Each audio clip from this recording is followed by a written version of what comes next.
Կիթառդ լարում ես պատուհանիս տակ, գալիս ես երգում ես սիրո սերենադ։ Այսօր կկամրջենք Սոֆի Մխեյանի սիրո սերենադի ներքո։ Սոֆ ջան, ողջույն։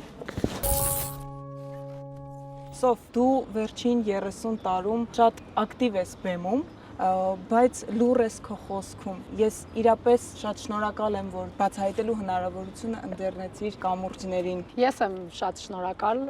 Իրապես, շնորհակալ եմ։ Գիտեմ, դու չես խուսանավում մարդաշատ վայրերից, չէ՞ որ մարդուն այնքան քիչ է պետք, մարդուն մարդու սիրտ է պետք,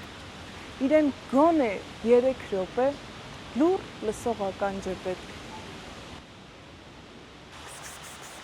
Կանեմ քեզ գրաֆ հենց մոտ պահեմ դաչայում։ Սոֆ, երբ այսօր որոշեցի, որ դու իմ հյուրը կլինես, իսկույն տանից դուրս եկա, թեպետ Կիևյանը չթողեց կամրջեմ քեզ մոտ, բայց մենք հանդիպեցինք։ Իրապես։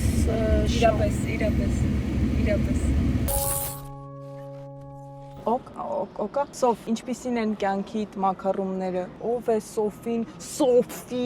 կերպարից այն կողմ իրական կյանքում։ Կարծում եմ, որ ընկերներս կփաստեն, որ ես կյանքում եւ բեմում շատ իսկական եմ։ Սոֆ, հայ լինելը ազգություն է թե որոշում։ Ինչպես ասում են, չեն ընտրում հայրենիքն ու ծնողներին, բայց մեր օրերում ամենակարևորը հայ մնալն է։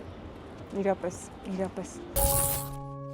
Հոգու մեջ մտնողների մի քիչ թեթև կոշկի հետ, մարդուն այնքան քիչ է պետք, մարդուն մի քիչ մարդ է պետք։